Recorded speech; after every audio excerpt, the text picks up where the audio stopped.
This conference will now be recorded. Self-belief and hard work will always earn you success.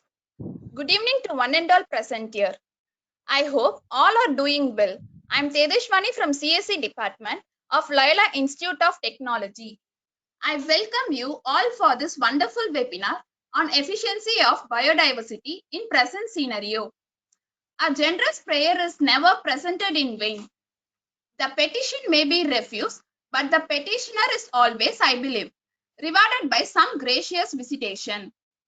Now, I call upon Jyotika and Juhita of CSE department to lead us with a word of prayer. Over to you, Jyotika. Thank you, Tejaswani. Today's Bible verses is taken from the book of Psalm chapter 37 verses 4. Delight yourself in the Lord, and he will give you the desires of your heart. This is the word of the Lord. Thanks to be Lord. Over to Juita. Thank you, Jyotika. Our Father, who art in heaven, hallowed be thy name. Thy kingdom comes, thy will be done, on earth as it is in heaven. Give us this day our daily bread. Forgive us our trespasses, as we forgive those who trespass against us. Lead us not into temptation, but deliver us from evil. In the name of the Father, and of the Son, and of the Holy Spirit. Amen. Over to Tejaswani. Thank you, Juhita and Jyotika.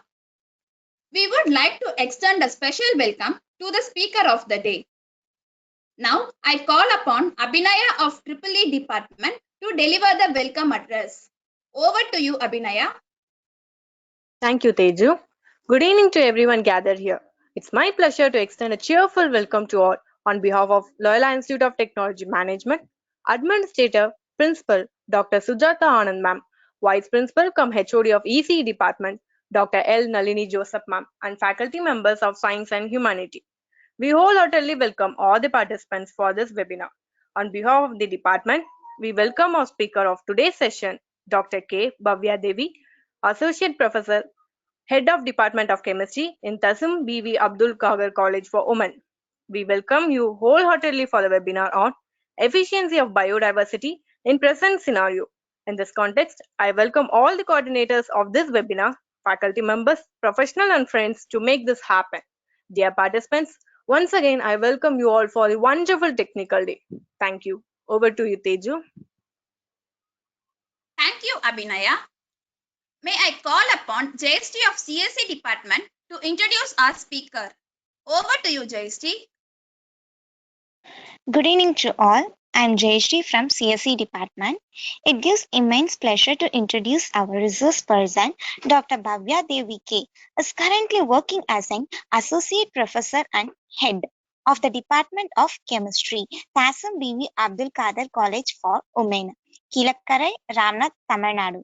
She received her MSc from University of Madras, after which she obtained her PhD from Anna University and carried her research collaboratively with Baba Atomic Research Center, Mumbai. She did her postdoctoral research at IIT Kharagpur and extended her research in University of Pittsburgh, USA. During her period of research, she was awardee of National Doctoral Fellowship. In addition, she has received 8 Best Paper Awards, published around 25 research articles and book chapters. She has been supervising several students and contributing effectively to the scientific journals. I'm very happy she is with us to make the session more interesting and knowledgeable. Thank you, ma'am, for accepting our invitation and giving your precious time for us. We all are eagerly awaiting to your wonderful session, ma'am. Ma'am, the stage is yours. Thank you, JST.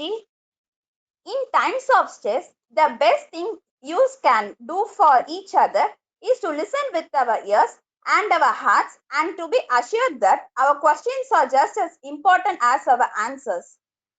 Now, most awaited session of the day. Let us go to enhance our knowledge is efficiency of biodiversity in present scenario.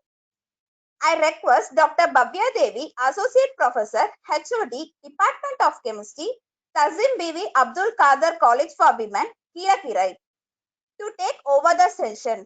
Over to you, ma'am.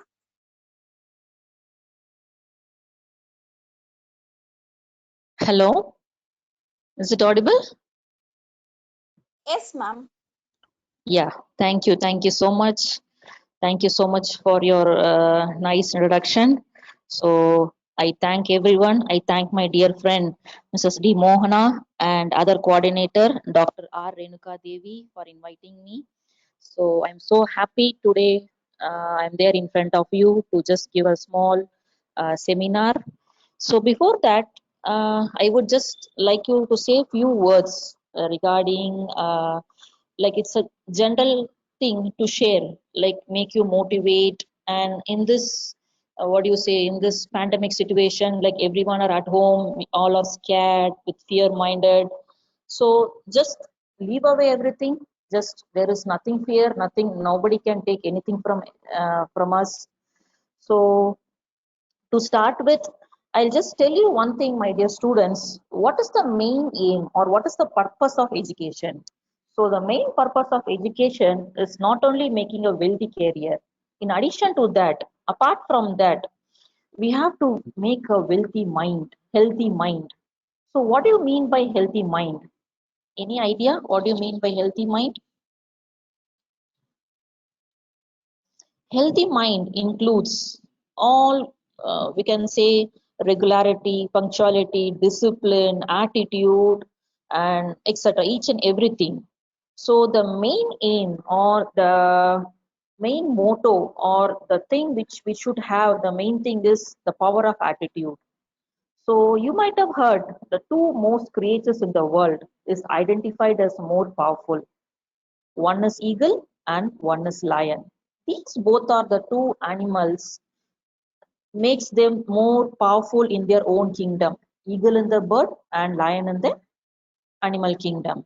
What makes them most different, makes them a different from others is the main attitude. These both are the kingdom or kings of their domain. What makes these two things a great leader? So you might have heard a good reader can become a great leader. So leader has a great attitude that makes him or her different from the followers. You know, the lion is not the tallest animal. It is not the largest animal. It is not the heaviest like a elephant or rhinoceros. It is not smart or intelligent like hyena or snake.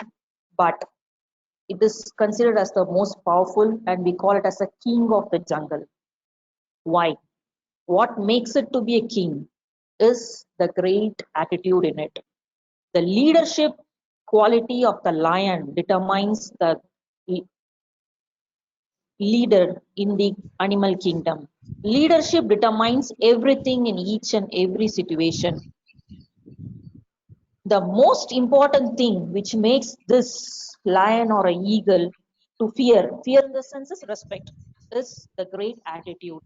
When it sees the elephant, or when it comes to the elephant, it thinks, when the lion sees the elephant, it only sees it as a, my lunch is ready, my dinner is ready, my breakfast is ready.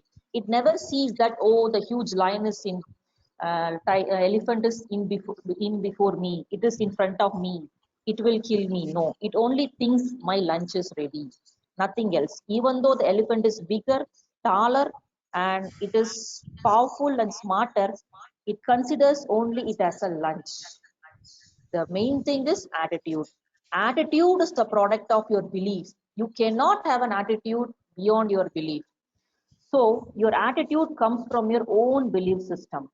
That's why we always say, don't be like a parrot in life. You can see the parrot talks too much, but it cannot fly high in the sky like an eagle. But if you see an eagle, it's always silent, and it has a strong willpower to touch the sky. The six more essential things which makes the eagle to be more superior is: number one, it, eagles fly alone in the sky. It never mingles with parrot or crow or whatever it is. So that means you should stay always away from narrow-minded people. You stay away from the people who brings you down. Always have a good company. And number two, have a clear vision, a clear-cut vision. Don't give up. Whatever the situation may be, try to come up. Make a several attempt to come up. Don't ever give up in your life. You can see eagles are fearless. Don't be, not even a single drop of fear should be there in your mind. Eagles are tenacious, have a strong willpower. And the fifth one is eagles never eat dead meat. They are not a scavengers. That means you should never rely on your past. Don't think your past is this and don't leave the future. And finally, the last one is eagle possess the strong vitality. Okay. So these things are the few essential things which you should keep in mind in each and every situation. So now you know it's in pandemic situation, COVID, each one have this, that, so many things. Whatever may be that, we will not have any excuses. Okay. So with this, we'll just move to the presentation. So I'll just share the screen.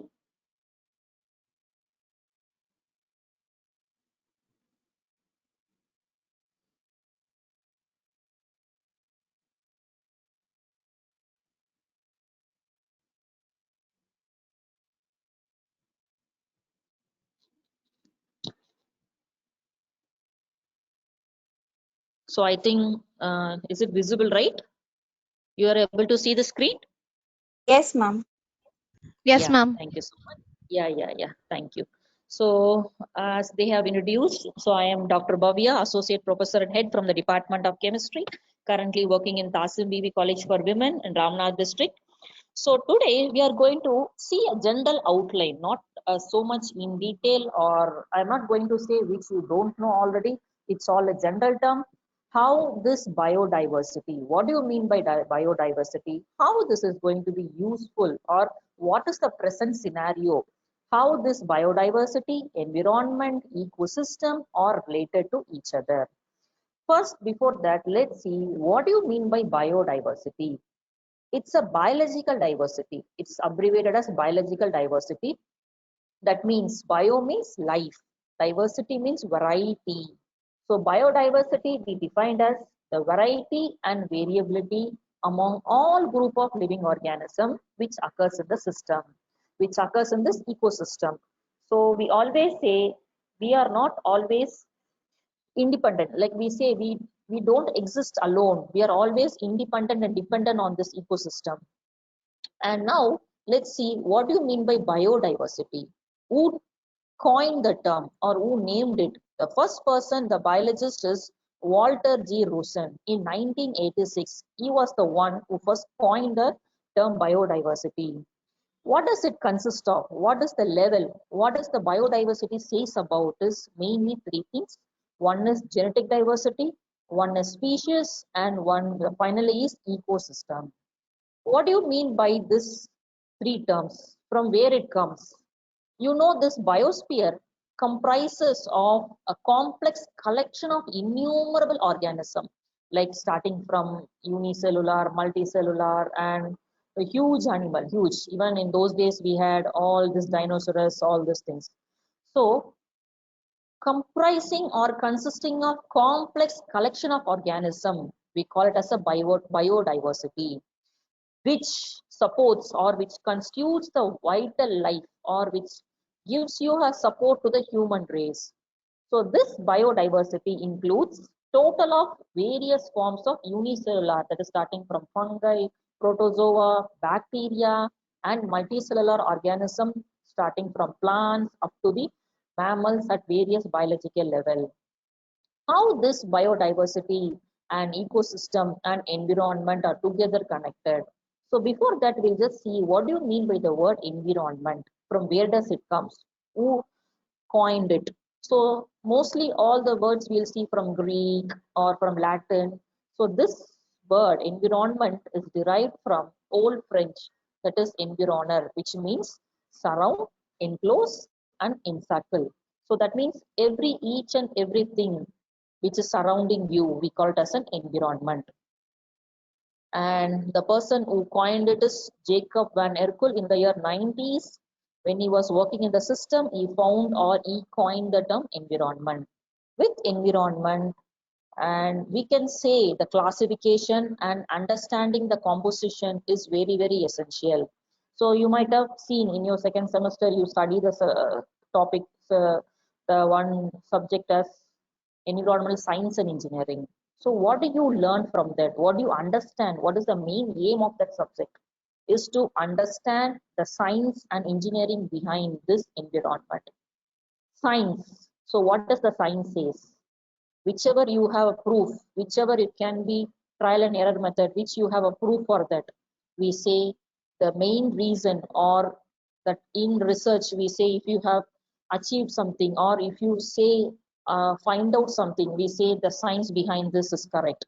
So here in environmental, this science and engineering, and we can say the application of engineering principles, which includes the ethics law in the protection and enhancement of the quality of environment. Making use of the science and engineering, how we are going to enhance, protect, save this environment. So that is the main aim or purpose of this subject in your syllabus. So what are the types of environment? The major two classification is just two things. One is natural environment and another is man-made environment. Natural environment, you know, it starts from atmosphere up to the vegetation ground, that is from top to bottom approach.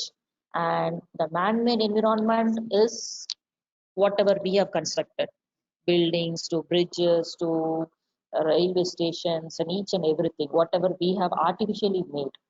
And apart from that, we have two things. One is biotic and abiotic. We know biotic is living things, starting from unicellular plants, animals, bacteria, fungus, everything. And abiotic is non-living. That is the apart from all these plants, animals, soil, air, mineral, light, water, and other things. And one more important thing is you have to know is about the ecosystem. What do you mean by ecosystem? The main thing is it is the basic functional unit of ecology. That is, it is derived from main Greek word is study of home. That means you study about the environment or you study about the system, a group of organisms interacting among themselves and with the environment, exchanging its energy and matter. We say it as an ecosystem. That is, you study about a group of organisms which you are going to interact. Say, for example, we live in a home. So surrounding the home, we have each and everything. My neighbors are there, friends will be there, school is there, park is there, pond is there, lake, beach, everything. The entire thing we say it as a ecosystem, like forest, desert, other things. Now we'll see what are the type of ecosystem, how the types of ecosystem and how it plays a major role. The main thing starts from biotic, abiotic. Under biotic, you have three main important things is producer, consumer, decomposer. Again, under this, we have primary, secondary, and tertiary. Primary, we mostly call it as herbivore, then carnivore, then secondary carnivore. So again, we'll see the major types. Number one, river or stream ecosystem, marine ecosystem, grassland ecosystem, estuarine ecosystem, forest ecosystem, aquatic ecosystem, and finally the desert ecosystem. Each thing has its own individuality. Each one says about its own land. Say, for example, grassland, which says about its own grass, how the grasses are, where the grass will grow, what is the height, what is the animals living there, what is the flora and fauna there, each and everything. Similar way in marine, it's mostly about aquatic life. Desert, it's mostly about the what do you say, the cactus or the animals live over there. Similarly, forest, you know, several kind of forests are there. It speaks all about that. So now we'll see one by one. What do you mean by forest ecosystem? What are the things which are present there? How much area it covers? You know, the forest consists of densely growing trees. So you know it's full of trees, densely covered trees. You cannot even see the sun's rays coming inside. And how much it is covered? 40% of world's land and 19% of Indian's land. So the type of forest and its features says, for example, tropical rainforest, tropical deciduous forest. So what do you mean by the word tropical rainforest? Where it is found?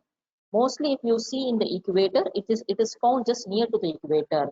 So when you say it is found near to the equator, you might know the temperature will be very, very high. So in that place, you cannot expect a small creatures or small animals living over there. And the trees will be like teak, sandal, very, very heavy trees can be found there. And animals like lion, tigers are found over there.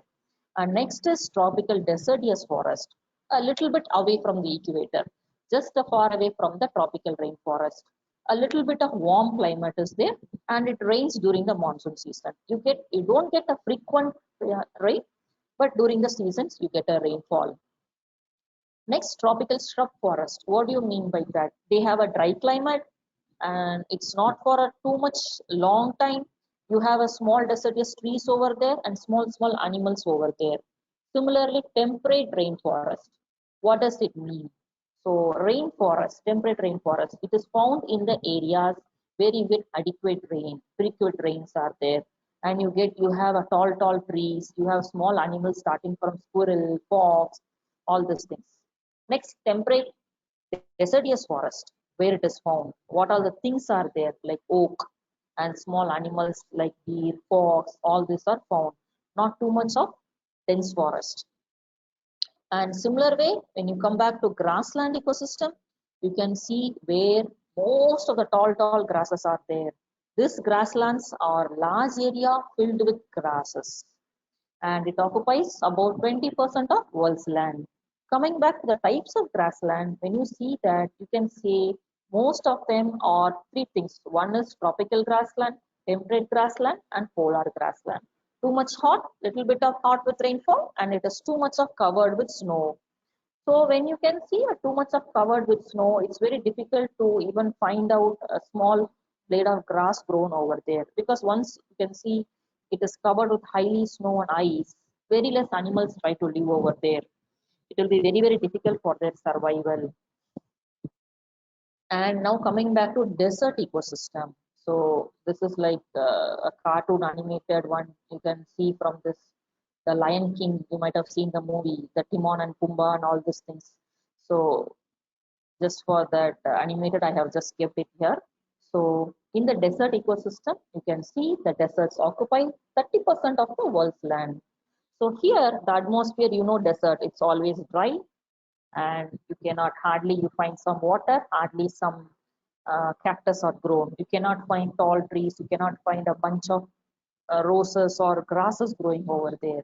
So what are all the types of these deserts? Number two things, three things: tropical, temperate, and cold desert. What are all there? Where they are found? Number one, they are found in the African, that is Sahara desert, and Thar desert in India. Very few species are grown. Always you'll have a strong wind blowing there.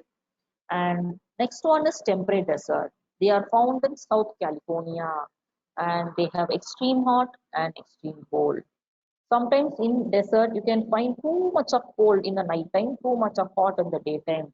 Even in Rajasthan, like you can see, days are hotter and night even sometimes it goes up to even 2 degrees there. And aquatic ecosystem, from the name you can say aquatic, that means all these water bodies. The major types of organism found are just all the aquatic species. Two things you have: one is freshwater ecosystem, one is marine or saltwater. Freshwater, the nearby pond, lake, river, streams, whatever things you can identify from there. And marine or saltwater ecosystem is the oceans or the estuaries, all these things. And now coming back to the freshwater ecosystem, what do you see there, or what is there? Number one, pond. So pond, is just a temporary. When it rains, it is filled with water. When no rain, it becomes dry, and this it's a seasonal. You don't get any. You cannot see permanently anything there. When it rains too much, you can find a small area with hardly few fishes over there. And once it starts heavy, temperature goes up, the water dries up, and nothing is there. It's a general stagnant water, and the pond gets polluted easily due to the limited amount of water. So next is structure and function of pond system. What are things will be there? Two things as I mentioned, one is biotic, one is non-biotic. Under biotic, you have producers, consumers. Under consumers, you have primary, secondary, and tertiary consumer. And finally, the last one is decomposers. That is fungi, bacteria, and other living things. And next one is lake ecosystem. What do you mean by this lake ecosystem? As I mentioned, a little bit deep compared to that of pond. It doesn't run away or it doesn't vanishes like a pond because it is occupied a larger area surrounded with water. Yeah.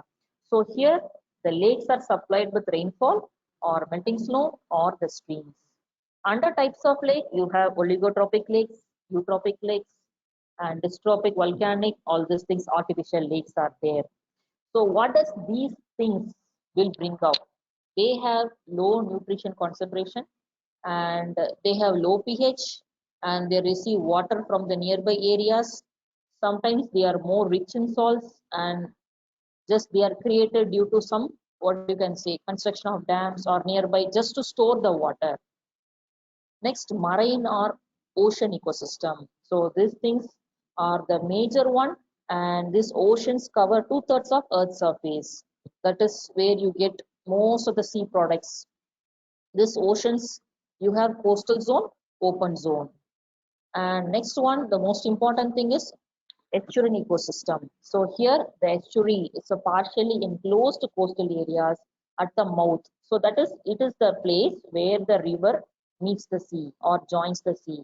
So here in this area you can see a fertile rich nutrients and they have high kind of what you can see the flora or fauna found there because you can see where the both the sea and river meet over there, so which makes the soil more fertile and you can see most of the living things are uh, fertile, which makes the land more fertile. And this is the biogeographic zone where you can find throughout India, starting from Kashmir to Kanyakumari. You can see where these what you can say the rich floral and faunal things are there. Say for example in Trans-Himalayan, that is in the upper region, you can find the pine trees, wild sheep, yak, and what kind of other animals. And when you just pass down from north to south, you can see the variety of things coming down. You will pass over the desert, semi-arid one, like central India. If you cross over Gujarat, then if you come down a little bit of Western Ghats, you can see the Malabar coast, and you can see a lot of frogs, lizards. Then coming to the Deccan Plateau, Gangetic Plain, and finally, if you land over to the island, Andaman and Nicobar Island, Lakshadweep Island. So things just you can find several animals and plant species there. And the main thing, what makes all these things is interconnected. So as I mentioned, no one is alone in this. We all are always interconnected and interdependent. So the two things we can say the very important thing is food chain and food web. Food chain, I think you might have known what is food chain and how does it starts, starting from the producer. And main thing is from the sun you get energy producer, then it goes to the primary consumer and secondary, then tertiary, then the higher tertiary carnivore. So we say food web, we define it as a food web is the natural interconnection of food chain. Okay. So what you called as a food chain? What do you mean by food chain? It's a linear sequence of organism, starts from producer and ends with a decomposer. See, finally you can see it starts with sun producer, then you go to consumer, then you go to primary, secondary, tertiary, then you finally land up with decomposer. This interconnected food chain is called as food web. That is starting from the same thing, smaller animal, then higher animal, then finally the tallest superior one. Now, coming back to the value of biodiversity, how this biodiversity is useful, in which way it is useful. Number one, conceptive use. So how we are going to make use of this? Productive use, social, ethical, and other values. Where does these things play a role? We'll see one by one. First, food. So how does this serves you, or how this what do you say, the large number of wild plants are consumed by human beings as a food. So you just go there, bring your whatever the green vegetable, fruits, all these things we just consume. And almost 80% of the plants are from this, we just bring from the forest, and 90% of the crops. And you get most of the drugs and medicines. And again, coming back to the fossil fuel, you call it as a coal, petroleum, whatnot, from this biodiversity. So productive use value, how these are going to be commercialized, how this is going to serve the society. You find something, bring from the forest, make it into a product, and you sell it to the society. From that, you make out of money, then again, just consume it, then commercialize, make a product, and you sell it. So similar way, like you can have tusk of elephant, silk, wool, what you can say, the fur, and all those things are utilized. And how does this affects, or how it is associated with social life and your spiritual things, or how this, say for example, some spiritual, like you bring some kind of tulsi leaf or lotus leaf, or some kind of herbal plants. All these things are very very useful, or you can say this will help to grow the nearby tribal people who are living there, or they are closely linked with this kind of forest and wildlife animal there. And what is the main aim, or why we have to preserve this? Once you keep on consuming or continuously use it, completely one day everything will vanish. So that's why we say you should always have a ethical issues, or you should maintain something. Live and let live. So you have to, we have to protect. The main aim of this is make everyone, or we can say that survival, or we have to say that help these floral, or whatever these animals or birds or rare species, we have to protect them. We cannot keep on continuously use, or we cannot completely exploit them. How to serve this, how this biodiversity plays a very important role at national level and international level. So we can say 2.5% of the global land of about 40% is under cultivation, and you have 96 national parks, might be now it might be increased, and several sanctuaries, 572, and 14 of biosphere reservoir, 2 hotspots, and 46,000 plant species are protected. So in addition to the government, each and every individual of this planet should play a major role in protecting all this floral and rare species of this world. And at local level, what we can do, like what government to do, or what the individual can do, as I mentioned, point of richness and alpha richness, beta richness, and gamma richness. So each one says about each point, like you can find out the rare species at this point, what is the composition, how the rate changes, all those things plays a major role at the local level. And India as a mega diversity nation, like each and everything starting from Kashmir to Kanyakumari, we have variety of species are found there.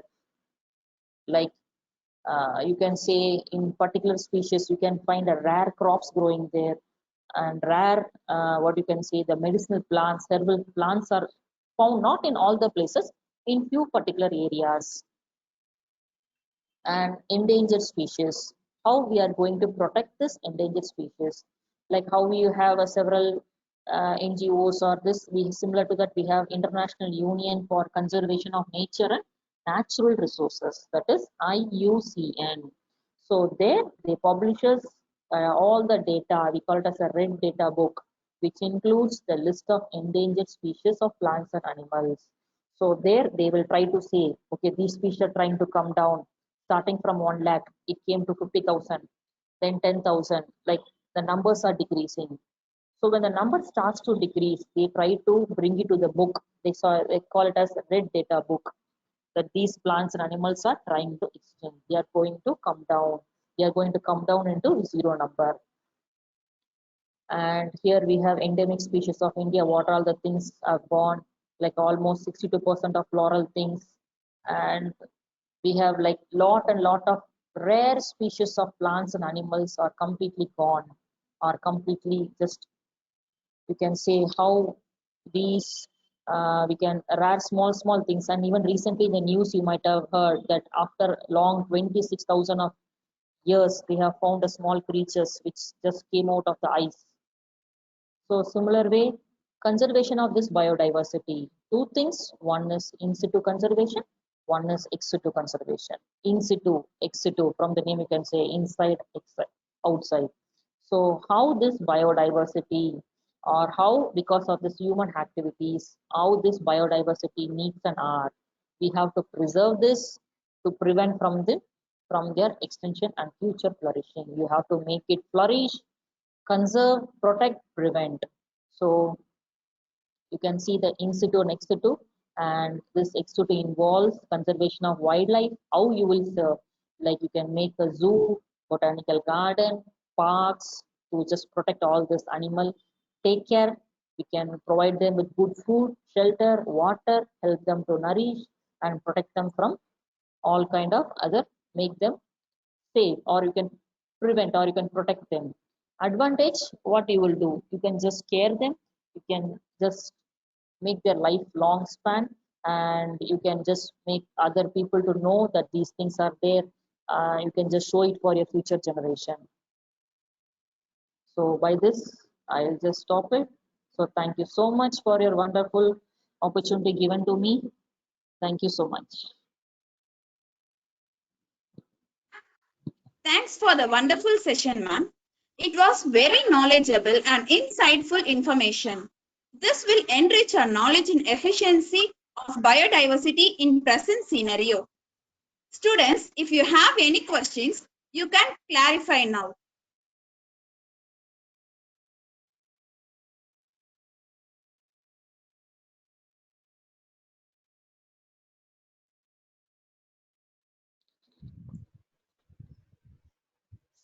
Even if they feel shy, they can even mail to me. Because many people might be like how to ask, they might have some fear. So in that case, you can just take my mail ID from madam. You can mail me at any time regarding any help. You can ask me in terms of your career, or in terms of your research, of anything else. If you want to know more and more about of this subject or this, anytime you are free to ask.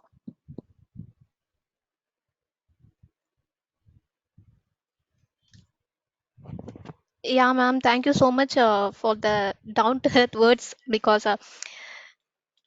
giving the opportunity for students for communication is a great deal, ma'am. Thank you so much. Yeah, Tejaswini, you can proceed. Thank you, ma'am. Gratitude makes sense of you up past, brings peace to today and create a vision for tomorrow. Now, I invite Dr. R. Renuka Devi, Assistant Professor, Department of Chemistry, to felicitate with the words of honor and deliver the vote of thanks. Over to you, ma'am. Thank you, Tejaswani. Gratitude is not only the greatest of virtues, but the parent of all others. I deem it great honor and privilege to propose the vote of thanks on this auspicious occasion. Special gratitude to God for making this event a great success with all good memories.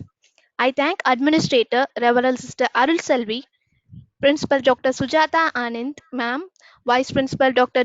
Nalini Joseph, ma'am, for their consent and unstinted support towards this webinar that made a wonderful platform for young minds.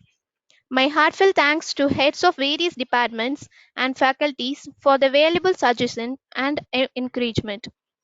I must mention our deep sense of appreciation and gratitude to Dr. Bhavya Devi for her explanatory session. We are grateful for valuable contribution, sharing of thoughts and opinion, ma'am, besides your busy schedule. Thank you for the valuable time, ma'am. I'm sure students will be able to enrich our knowledge, and it's just been an obviously a recapitulation session which is very essential and useful in this period of examination, ma'am. Thank you so much, ma'am. Last but not the least, I thank the young student community and all good hearts who work behind the screen for making this webinar a great success. Dear participants, once again, I thank you all for this wonderful technical day. I thank one and all for turning this webinar an outstanding event. Thank you one and all. This is Dr. Renuka Devi Ravi, Assistant Professor of Chemistry for Laila Institute of Technology. Winding up this session, hope good, spread good vibes. Thank you all.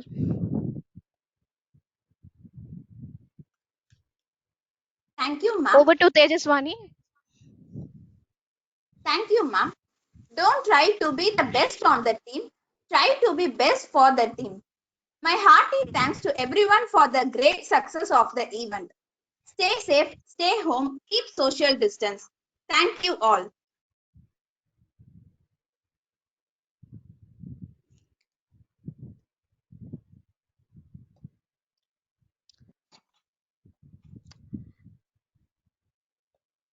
So this has been a wonderful session. Thank you one and all.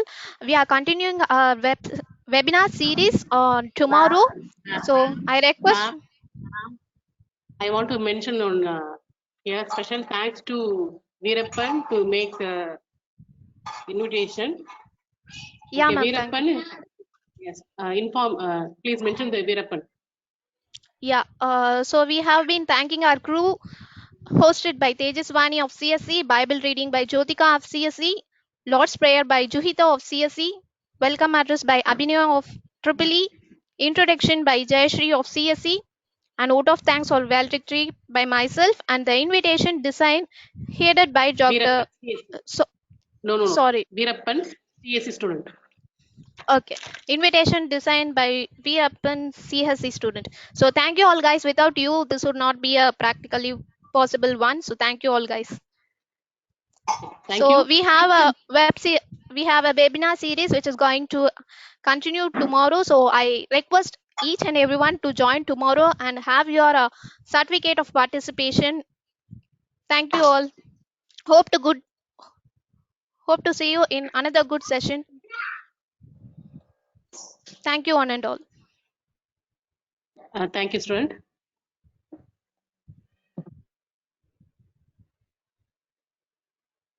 Now you leave the session, ma'am. End the meeting. Thank you.